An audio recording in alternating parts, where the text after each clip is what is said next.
here with designer accessory adoption. Welcome back, welcome back. Decided to throw a little goofiness in there, but welcome back to my channel. If this is your first time watching, I typically load videos covering topics related to vintage, fashion, as well as lifestyle topics. So definitely consider subscribing if any of those vintage and secondhand, let me say that.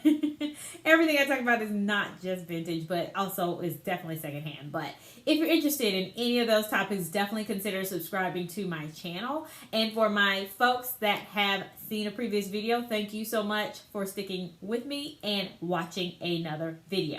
I load every Wednesday as well as every other Saturday. So that's my schedule. 8 p.m. during the week on Wednesdays, and then 8 a.m. on that Saturday when I load a video. So definitely check me out, subscribe, hit the notification bell so that way you'll be notified when a new video loads. All right, so let's get into today's topic. As you can see from the title, I'm going to give a little bit of a spiel on my career journey. I don't want to go into too much detail just because of privacy's sake, but I did want to share some information and tidbits along the way that I thought would be helpful. The reason why I wanted to do this video is because while I am not where I ultimately want to be within my career, I feel weird like kind of talking about myself, and I actually talked to my husband about this, and I definitely want to make sure that if there's someone out there that is trying to navigate their early career, maybe you feel a little bit stuck, you are in college, somewhere like that you're not at that mid-career point yet, you are either haven't started that career wheel or you are just on your beginning journey, I thought the information that I plan on sharing today would be helpful. And I find it interesting when I watch all of my favorite YouTubers talk about this as well. So that is the complete reason for this video. So it's totally not supposed to be or be intended to seem like I am like Miss CEO and I'm an executive and all like at the top of the food chain and all of that kind of stuff. I want to get there. Where that there is, I don't know yet, but I do want to progress definitely where I am in my career, but I definitely want to give thanks to God and, for where I've gone so far. And I'm so thankful for where I am today in this journey. And that is completely the point of this video. So let's go ahead and get started. So first up, I will talk about a little bit of general information about my college, what do you call it? Degree? What I got it in? So I have a bachelor's and a master's. And then after that, I will also I will throw in a little bit of tidbits about what I did during the summertime, things like that.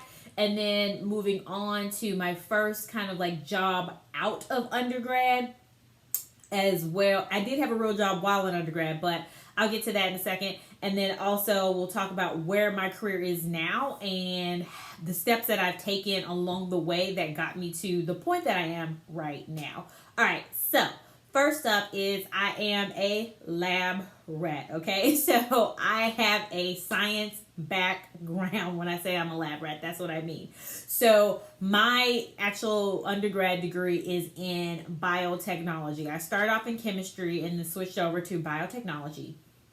And then I also have a master's in interdisciplinary health science. So those are the two degrees that I have and have definitely contributed towards my undergrad career as well as the career, all of the jobs that I've had, except for at the daycare center, have contributed towards where I am right now. So starting off, like I said, my undergrad degree, it first was in chemistry and then I switched to biotechnology. So that's where I had my undergraduate degree from. So I have a bachelor's of science. And with that, during that time when I was in undergrad, I definitely would take that time to do internships, help with research projects, all of that in nature. So I did work. So any career related things that I did was definitely over the summertime where I did help out professors in their research projects.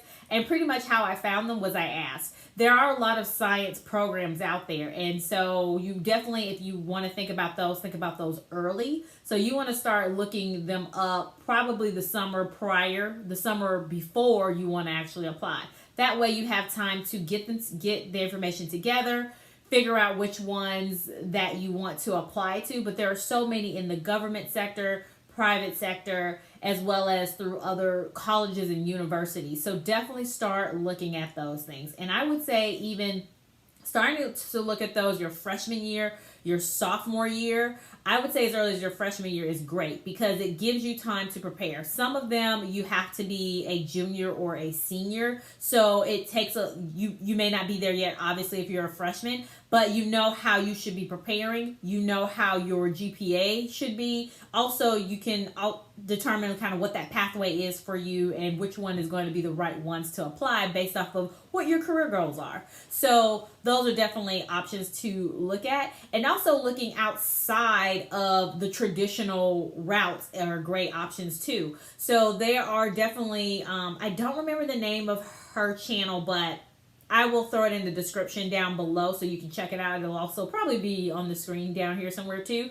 But she talks about being, I can't remember what company she works for, even if she reveals it, but basically she's a chemist, and she's I don't know if you call it a beauty chemist or whatever it is, but basically when you formulate lotions, skincare products, that is chemistry. If you don't know that, that is chemistry.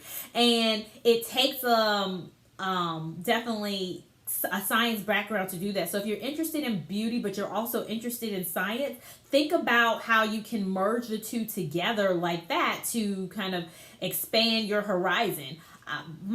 I was definitely very interested in microbes, I am now, even on my germaphobe. It's just amazing to me that how much of an impact, whether it's good or bad, something that you can't even see with the naked eye can do. So microbes, viruses, those are all just so cool to me. But anyway, so just think about outside the box, because definitely there are other options out there besides your traditional research pathways that you can go, or working in a lab testing environment that you can go. Now, I definitely will say something that I did discover in undergrad, and it was at a later point, is if you do want to do some type of healthcare industry, so that would be working in a lab, pretty much like a CLIA licensed lab, that or regulated lab, however it's classified, that you would do testing within a hospital. There's a special set of classes that you need to take, as well as a degree pathway you need to take to get into lab testing. That is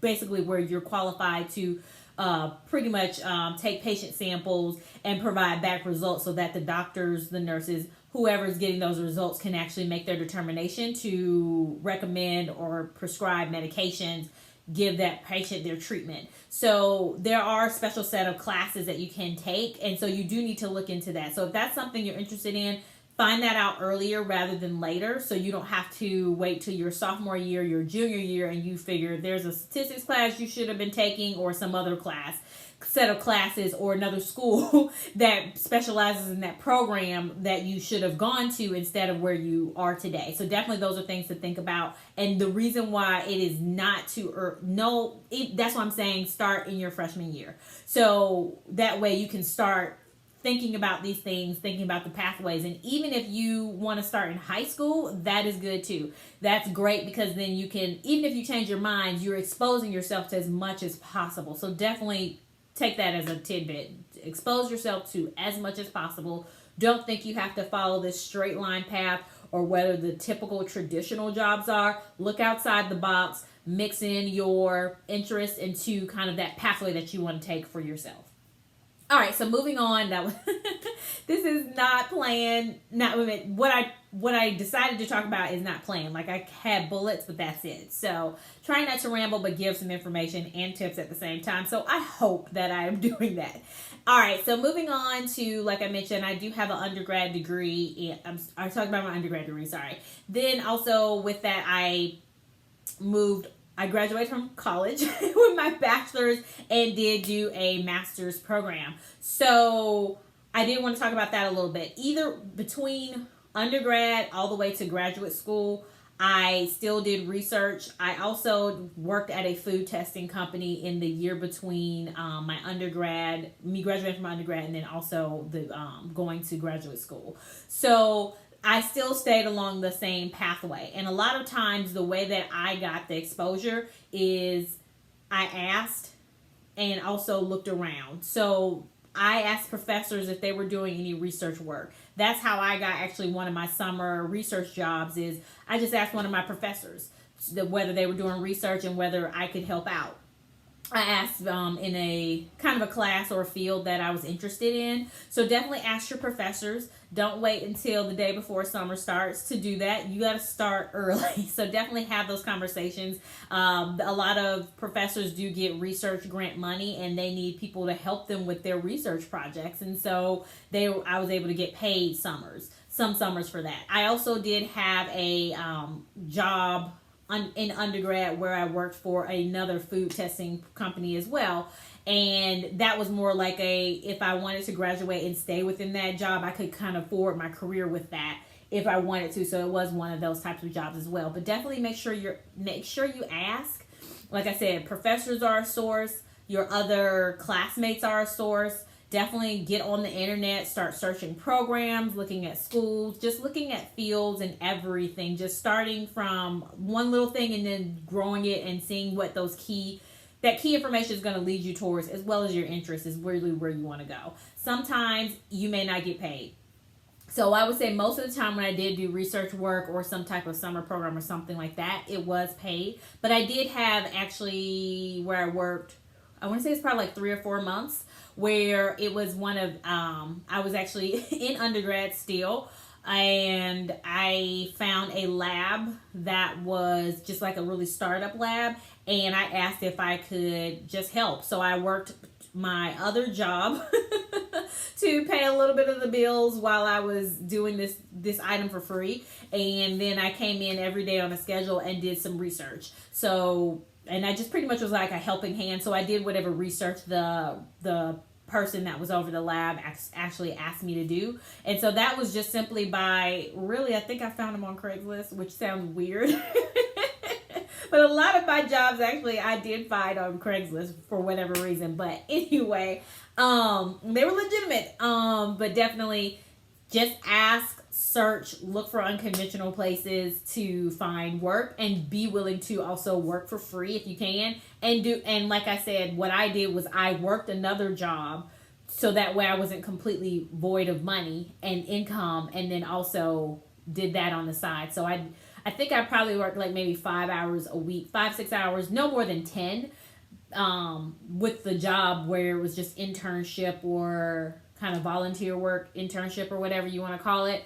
So I could build my resume, get my experience, but then also had something else on the side to kind of help out with that. I also was going to school part-time at that time too, so I do want to throw that in there. Sometimes, especially with the sciences, it makes it really difficult to be able to work or whatever. Some people can do it, some can't.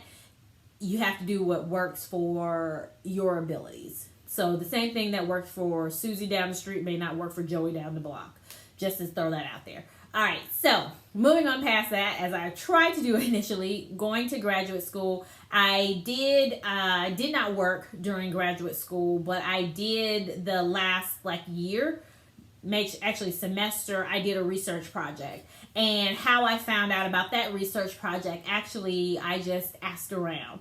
I looked up schools in the area and looked for kind of the fields I was interested in, research that sounded interesting, and basically wrote them an email and went in for a quick interview, and they're like, yeah, sure, you can help us out. I did not get paid for it, but it was experience. So definitely make sure that if you hear anything today, experience and exposure to the fields that you're wanting to go into is really going to be key, whether they're paid or not. So those are key things to think about there. So that's what I did, and really enjoyed it, and enjoyed my experience with it. It also helped with my research project that I needed to do for my master's program. So did that, and then while I was in while I was in graduate school, I got contacted by a recruiter actually. So what I did was 6 months before graduation, I started looking for work. And I really wanted to try to work for the CDC, and tried a couple of roles to get in there. really hard to get into the CDC, but if you know, so if you get that great line of pathway where you can get in there, definitely take it. Tried a few things, tried some interviews other places, and I definitely had that opportunity to go back to the food testing company that I worked at, before I went to graduate school. So I had that as an opportunity, but I didn't want to go back there. The reason why was because the pay was not what I expected to get. So that's a reality. Pay was not what I expected to get out of undergrad. Definitely was not that. The people were great, and I was on a good track while I was in working for them. I was about to say in that program. So I'll segue into that in just a second. Actually, let me rewind. So before I even talk about graduate school, let me talk about this part here. All right, so the part between, so my experience that I had, which was the job that I worked between undergrad and then going to graduate school, was for a food testing company. And I really enjoyed that job. I was shocked. The pay was not what I expected to be out of undergrad. I definitely will say that. And they had different departments. So I was kind of on this fast track with that company to really make headway to move into areas that I wanted to go into to try to earn more money. That was one of my goals before I decided to go to graduate school. And the thing about me is I have a plan A, plan B type of thing. So I'm working one plan, and I could also have a plan C. It just depends. So I'm working all of these at the same time to figure out, okay, one of these are going to pan out, but I'm not going to just stick with like one plan. Something's going to help me get to my end goal. And so that's why I have multiple plans. So one of the things that I was doing was, okay, well, let me try to figure out how I can earn more money within this company. Also, let me figure out how I can grow within this company. And so I made it known, as well as with my work ethic, that I wanted to learn more. So in 10 months, just to summarize kind of my efforts that I made while I was with that company, which within 10 months, I had gotten 2 or 3 raises and had been cross-trained in 2 departments, had a little bit of training in a third one, and was doing some, not work, but kind of beginning observations in another area. And also was approached by my current manager to actually be on a management track at some point. So not to try to brag or say I'm all that or anything like that, but just to give you an idea of kind of how much progress I actually made within 10 months, I think is a good example to use, because I put myself out there. Did it take some sacrifice? It absolutely did. It meant that I was one of the first people they would call if they needed extra people on hand. So that means that I was working sometimes 6 days a week instead of 5 days a week. So that's sacrifice of your time. Also, sometimes I would work later as well. That's how I was able to negotiate an extra raise, because I asked to get paid more to stay later to process extra samples. And then when I stayed later, that also meant that that department was closed, but we still needed to bring in those samples. So I also had to be trained a little bit on that area to process, do the intake basically, and then prep them. But with my work ethic with that, I had already, like I said, been cross-trained in 2 departments. So I started off in the prep department and then moved to the pipetting department after that, actually, and was making my headway through there, and then also had started doing some rounding through quality control. So I was learning what the people in the quality control department was doing, because that was something that I was interested in. And the way that I did that is I mentioned it to my manager. I said, hey, I am interested in quality control. Can I come in 30 minutes before my shift and walk around, have somebody show me what they're doing? And they were like, yeah, that's fine. So you really have to ask, as well as be willing to do the extra work and make those sacrifices. Like I said, I sometimes was working later, sometimes was working an extra day. So, and I didn't always do it. There were times where if my husband and I had planned to do something and they called me, I would say no, because I said, okay, I'm not going to say yes every time. We also have to basically what I want to say, nurture our relationship. So if we plan to do something, definitely we need to, I want to follow through and stick with those plans, even though my husband's like, no, go ahead and do it, because he's very career oriented too. But I say all that to say, give all those examples to say, definitely ask, make sure you make your goals known, and be willing to put in the work, because that's what you're going to have to do. So hopefully those were good examples and can help you, give you some guidance there. All right, let's move on to graduate school. All right, so catching back up with graduate school, I think I talked about research and all of that, so I did that. And then, like I mentioned, 6 months before graduation, I had started trying to interview and get into pathways. So like I had already mentioned, I did not get that job at the CDC. I didn't get an opening there. I didn't even get an interview. But there was another company that called me. I will not disclose the name for privacy's sake, and I actually did an interview with them. And by the time I went through that process with them, which consisted of multiple interviews as well as multiple interviews and sending in an application, I had a job offer that I had accepted 2 months before graduation. So the great thing there was I was comfortably able to make sure I finished up my graduate program, but knew that I had a job waiting for me after I finished. So that was just really nice to have under my belt at that point. So that brings me to the job that I am currently in today, which I've been in for a while, actually. So start off entry level. At this point, I am a manager. So I manage a small team of people where I'm responsible for staffing. I am also responsible for improvements and working with other teams, the sales department, the product development department, and other departments where we all work together really to help improve the area that we're offering to our customers. And so I am in the IT industry.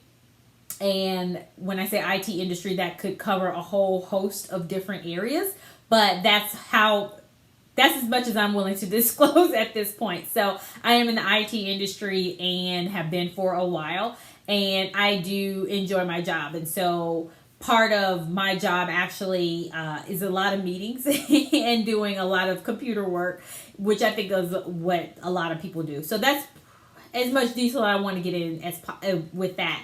But so a few tips that have helped me along the way with my current job is learning the ropes, definitely taking initiative. So that's something that I did find was definitely very beneficial and helpful along the way. So, and also having to just really put in the extra time and extra work. That meant working late nights, that meant working weekends at times. And I mean, I still do those things now, but I try to have a little bit more balance than I did when I was first starting, where I was just like trying to learn everything. But definitely with that, what has helped me is definitely getting down and doing the work and making sure that I'm prepared, because the people, our clients that we're talking to are basically they're what we consider like experts in their area. And they will call you on your stuff if you're not saying something that's correct. So it takes a lot of prep to get in to make sure that you know what you're talking about, and also being comfortable enough saying, I think it's this, but let me double check with you, or straight up saying, I don't know, and I will find out. Those are all okay things to say, and it takes time and experience to get there. But definitely what I've learned and what has helped me is, like I said, putting in the groundwork, putting your head down, getting the work done, also taking the initiative to do things. So as I felt comfortable in one area, I tried to jump in and do other things to make sure that I learned a different area, show the person that was training me and paired up and working with me on a specific project that I could handle other things, as well as just making sure that if someone needed help, I'm helping them. Also, same thing, asking for help when I need help. But all of those pieces definitely helped me with moving and progressing into the area that I am now in. Also, I feel like for me, part of that is also being willing to kind of be the front person, really being a front person to protect your team.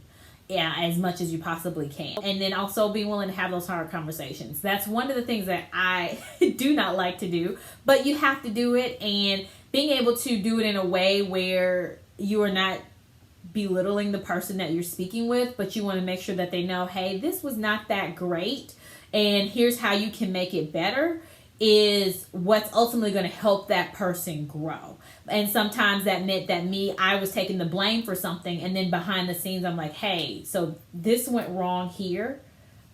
As you can see, I took the blame for it, right? Because you can see that from whatever the situation was. But let's fix it so that way this doesn't happen again.